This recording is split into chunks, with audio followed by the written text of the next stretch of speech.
Hello friends, मैं हर्षा शुक्ला आप सभी लोगों का हर्षा क्लासेस में बहुत बहुत स्वागत करती हूं। और फ्रेंड्स, आज मैं यूपी डीएलएड फोर्थ सेमेस्टर के विज्ञान विषय का क्विक रिवीजन लेकर के हाजिर हुई हूं और ये साइंस विषय का है फ्रेंड्स। और इसके अंतर्गत मैंने बहुत ही महत्वपूर्ण प्रश्नों को सम्मिलित किया है, तो पूरा वीडियो ध्यान से देखें और एक भी क्वेश्चन को स्किप नहीं करें, क्वेश्चन को सुनते जाएँ ताकि आप लोगों के दिमाग में बैठता चला जाए। समय बहुत कम है, बहुत ही कम समय शेष है। अगर आप जितने क्वेश्चन मैं कराने जा रही हूँ, अगर आप इतने ही क्वेश्चन करके लर्न करने बैठेंगे तो पूरे दिन निकल जाएंगे और आपको याद भी नहीं होगा। लेकिन अगर मैं बोलूँगी और आप सुनेंगे, एक से दो बार वीडियो को देखेंगे तो निश्चित ही ज़्यादा क्वेश्चन को आप कम समय में लर्न कर पाएंगे। यही उद्देश्य है कि आप लोगों को लर्न कराया जा रहा है कि आप लोग परीक्षा में बेहतर परफॉर्म कर पाएँ। ठीक है फ्रेंड्स, तो चलिए ज़्यादा समय ना लेते हुए क्वेश्चंस को कराना स्टार्ट करते हैं। बिल्कुल बैठ जाइए एक जगह एकांत में और ज़्यादा शोर शराबा मत बैठिए, बिल्कुल एकांत में बैठिए, फ़ोन लेके बैठिए और बिल्कुल एक एक क्वेश्चन को सुनते जाइए, अपने दिमाग में बैठाते जाइए। ठीक है, क्योंकि आप जब सुनते नहीं हैं, अपने आप लेके बैठते हैं बुक को, तो पूरे दिन 10 क्वेश्चन को रटते रह जाते हैं, याद भी नहीं होता है। 10 क्वेश्चन आप 10 बार भूलते भी हैं और याद भी नहीं होता। इसीलिए आप लोगों को जो है यहाँ पे तैयारी कराई जा रही है। तो चलिए फ्रेंड्स, और हर्षा क्लासेस चैनल को अभी तक सब्सक्राइब नहीं किया तो बिल्कुल सब्सक्राइब भी कर लें। तो पहला क्वेश्चन यहाँ पे मैंने लिया है, एंटीजन तथा एंटीबॉडी में अंतर बताइए। ठीक है, तो एंटीजन क्या होता है? सबसे पहले एंटीजन को जानेंगे। तो एंटीजन जो होता है वो किस में पाया जाता है? लाल रुधिर कणिका में पाया जाता है। ठीक है, एंटीजन जो पाया जाता है वो लाल रुधिर कणिका में पाया जाता है और एंटीबॉडी जो पाया जाता है वो पाया जाता है फ्रेंड्स प्लाज्मा में। सिर्फ यही सबसे मेन अंतर है इसका, इसके अलावा कुछ लिखने की आवश्यकता नहीं है।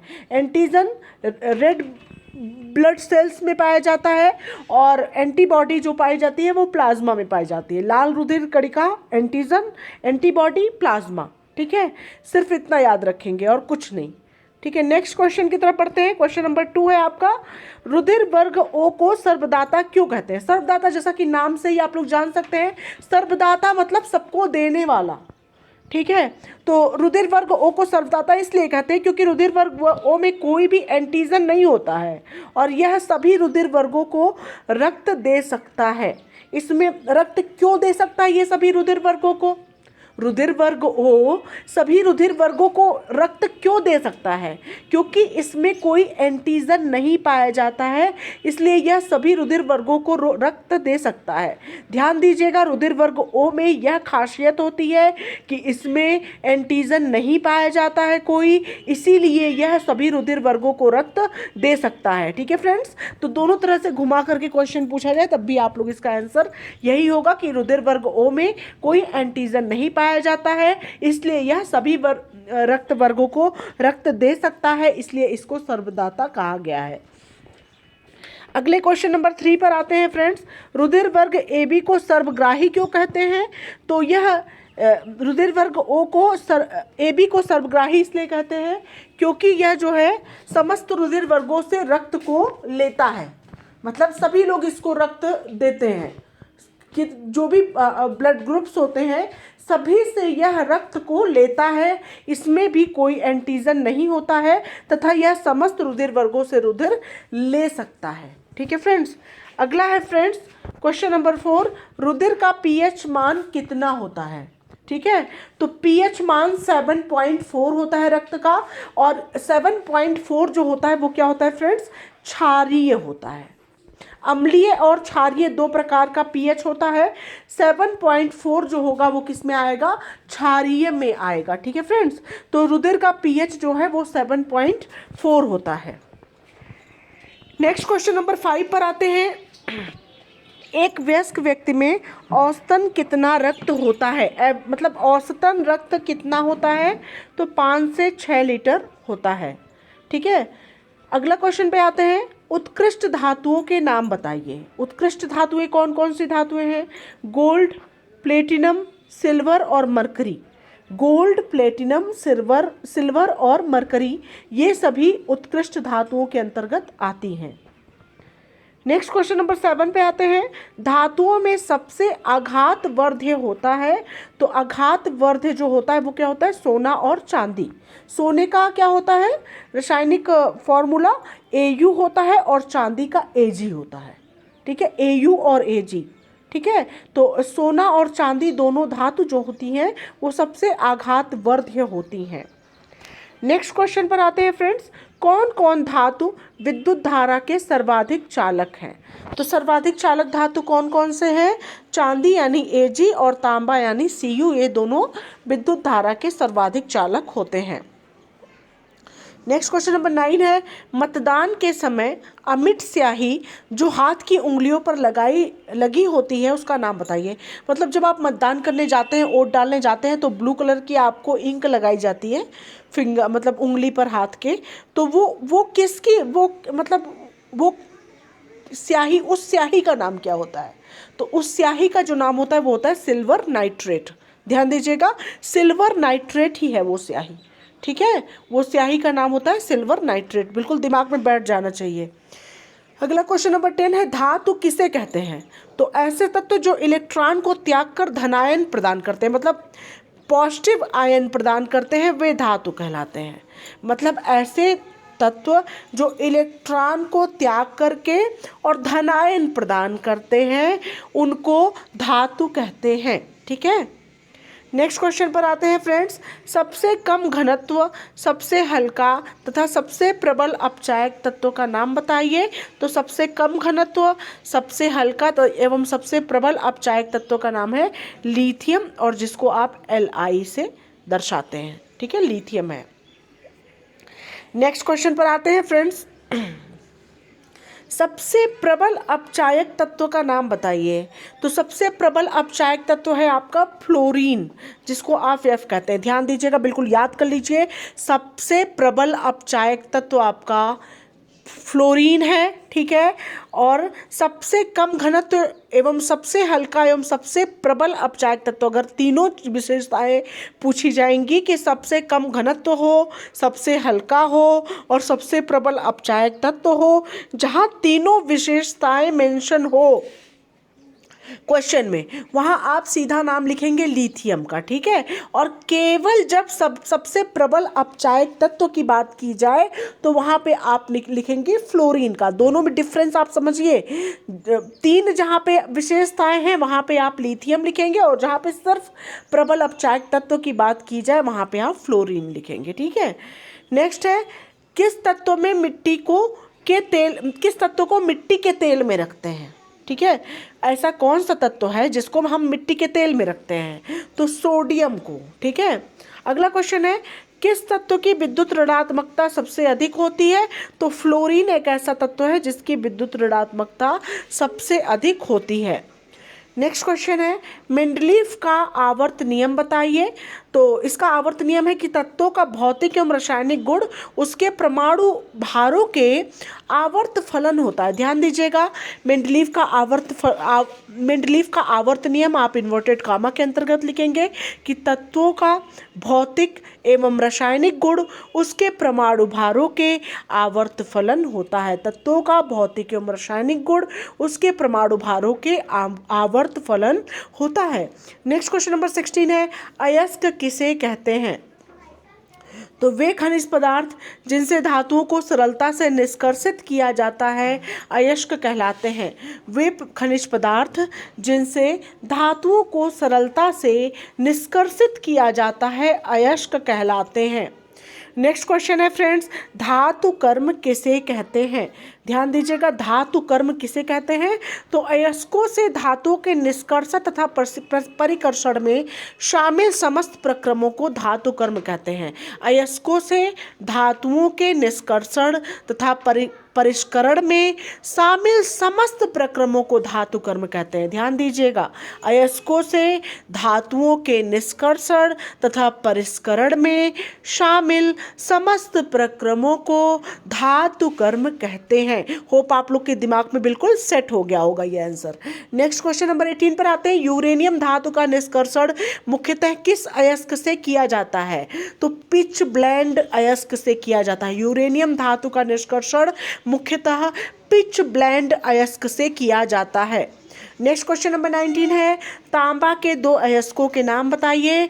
तो तांबा के दो अयस्क हैं, पहला है क्यूप्राइट और दूसरा है कॉपर पाइराइट। ध्यान दीजिएगा, तांबे के दो अयस्क हैं, पहला है क्यूप्राइट और दूसरा है आपका कॉपर पाइराइट। नेक्स्ट क्वेश्चन पर आते हैं, एल्यूप्राइट के दो अयस्कों के नाम बताइए।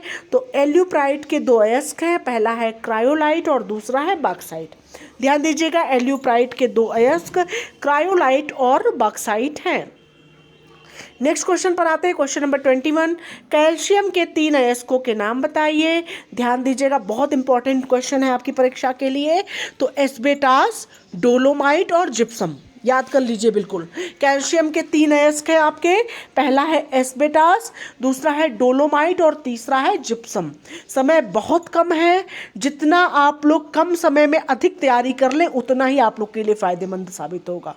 नेक्स्ट क्वेश्चन पर आते हैं, हॉर्न सिल्वर किसे कहते हैं। तो हॉर्न सिल्वर किसको कहते हैं, सिल्वर क्लोराइड को कहते हैं। जहां हॉर्न सिल्वर की बात आए वहां पे हम क्या लिखेंगे, सिल्वर क्लोराइड। ठीक है, हॉर्न सिल्वर, सिल्वर में ही आंसर भी है हॉर्न सिल्वर, सिल्वर, और सिर्फ आपको क्या लर्न करना है, क्लोराइड। हॉर्न सिल्वर कहते हैं सिल्वर क्लोराइड को। नेक्स्ट क्वेश्चन नंबर 23 है, लिथार्ज किसे कहा जाता है।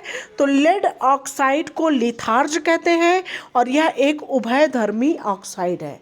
लेड ऑक्साइड को लिथार्ज कहा जाता है और यह एक उभयधर्मी ऑक्साइड है। मतलब इसमें दो प्रकार के गुण पाए जाते हैं, दो प्रकार की विशेषताएं पाई जाती हैं, दो तरह से ये गुणों के आधार पर ये कार्य करता है। उभयधर्मी, उभयधर्मी मतलब द्विगुण, ठीक है, द्विस्वभाव। ठीक है, तो लेड ऑक्साइड को लिथार्ज कहते हैं, यह एक उभयधर्मी ऑक्साइड है। नेक्स्ट है, सबसे भारी धातु का नाम बताइए। सबसे भारी धातु होती है ओस्मियम। क्या होती है, ओस्मियम, और जिसका रासायनिक सूत्र है क्या है, OS। ठीक है, तो सबसे भारी धातु का नाम है ओस्मियम। नेक्स्ट क्वेश्चन पर आते हैं, सबसे कठोर धातु का नाम बताइए।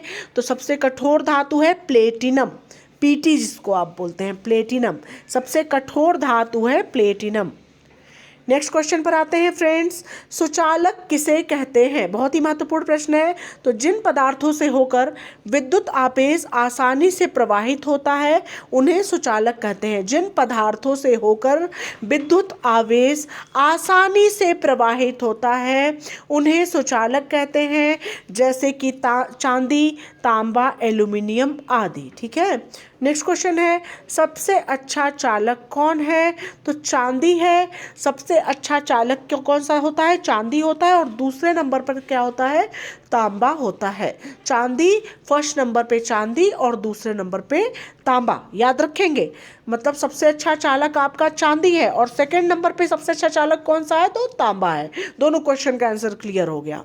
नेक्स्ट क्वेश्चन नंबर 28 पर आते हैं, एक आदर्श अमीटर का प्रतिरोध कितना होना चाहिए। तो एक आदर्श अमीटर का प्रतिरोध हमेशा कितना होना चाहिए, R=0 होना चाहिए, मतलब शून्य होना चाहिए। प्रतिरोध को हमेशा R से दर्शाते हैं, R बराबर क्या होना चाहिए, शून्य होना चाहिए, यानी 0 होना चाहिए। ठीक है, नेक्स्ट क्वेश्चन नंबर 29 है फ्रेंड्स, प्राकृतिक चुंबक रासायनिक रूप से क्या है। तो प्राकृतिक चुंबक रासायनिक रूप से लोहे का ऑक्साइड है, इसका कोई आकार नहीं होता है। लोहे का ऑक्साइड यानी कि लोहे के ऑक्साइड का फॉर्मूला क्या लिख सकते हैं, Fe3O4। ठीक है, ठीक है, प्राकृतिक चुंबक रासायनिक रूप से लोहे का ऑक्साइड है, लोहा का होता है Fe3O4, ऑक्साइड मतलब O4। प्राकृतिक चुंबक जो होता है वो मुख्य रूप से लोहे का ऑक्साइड होता है, रासायनिक रूप से लोहे का ऑक्साइड होता है और इसका कोई भी आकार नहीं होता है। नेक्स्ट क्वेश्चन है, चुंबकत्व क्या है। तो चुंबक का वह गुण जिसके द्वारा वह लोहे को अपनी ओर आकर्षित करती है चुंबकत्व कहलाता है। चुंबक के सिरों के निकट चुंबकत्व सबसे अधिक होता है। क्षेत्र चुंबक के ध्रुव कहलाते हैं। चुंबक के ठीक मध्य में चुंबकत्व नहीं होता है। ठीक है, तो चुंबक का वह गुण जिसके द्वारा लोहे को अपनी ओर आकर्षित करता है वही है चुंबकत्व। चुंबक का काम क्या है? लोहे को अपनी ओर खींचना, आकर्षित करना, तो यही चुंबकत्व कहलाता है। जो इसकी एक गुण होती है यही चुंबकत्व कहलाती है। और चुंबक के सिरों के निकट जो है ना N और S उसका पोल होता है, उसके निकट जो है चुंबकत्व सबसे अधिक होता है। क्षेत्र चुंबक के ध्रुव कहलाते हैं। ठीक है, और चुंबक के ठीक पीछे चुंबकत्व नहीं होता, मतलब आगे चुंबक में आकर्षण होता है और पीछे जो होता है वो क्या होता है? प्रतिकर्षण, मतलब वो आकर्षित नहीं करता है। ठीक है, पीछे चुंबकत्व का गुण नहीं पाया जाता, हमेशा चुंबकत्व का गुण कहाँ पाया जाता है? चुंबक के आगे के हिस्से में पाया जाता है। पीछे के हिस्से से कोई लोहा आकर्षित नहीं होगा, कोई लोहा नहीं खींचेगा, लेकिन आगे से चुंबक लोहे को आकर्षित करता है। ठीक है, नेक्स्ट है फ्रेंड्स, चुंबक के गुण बताइए। ठीक है, कुछ हद तक मैंने बता ही दिया है। तो चुंबक के सिरों के मध्य चुंबकत्व तो सबसे अधिक होता है, ये क्षेत्र चुंबक के ध्रुव कहलाते हैं। जैसा कि मैंने अभी बताया कि चुंबक के सिरों के मध्य जो है सबसे ज़्यादा चुंबकत्व का गुण पाया जाता है, ये क्षेत्र चुंबक के ध्रुव कहलाते हैं। दूसरा है चुंबक के मध्य में चुंबकत्व नहीं होता है। तीसरा है चुंबक को क्षैतिज तल में स्वतंत्रता पूर्वक लटकाने पर हमेशा उत्तर से दक्षिण दिशा की ओर ठहरता है। ठीक है, उत्तर की ओर।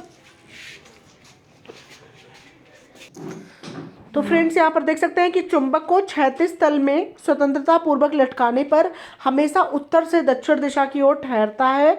उत्तर की ओर ठहरने वाले ध्रुव को उत्तरी ध्रुव और दक्षिण की ओर ठहरने वाले ध्रुव को दक्षिणी ध्रुव कहते हैं। ठीक है, साउथ पोल नॉर्थ पोल की यहाँ पर बात कही गई है।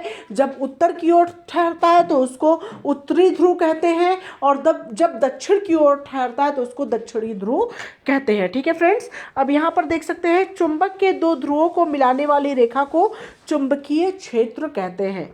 नेक्स्ट क्वेश्चन पर आते हैं फ्रेंड्स, चुंबकीय क्षेत्र क्या है? तो चुंबक के चारों ओर का वह क्षेत्र जिसमें चुंबक के प्रभाव का अनुभव किया जाता है चुंबकीय क्षेत्र कहलाता है। मतलब चुंबक के चारों ओर का वह क्षेत्र जिसमें चुंबक किसी चीज को अपनी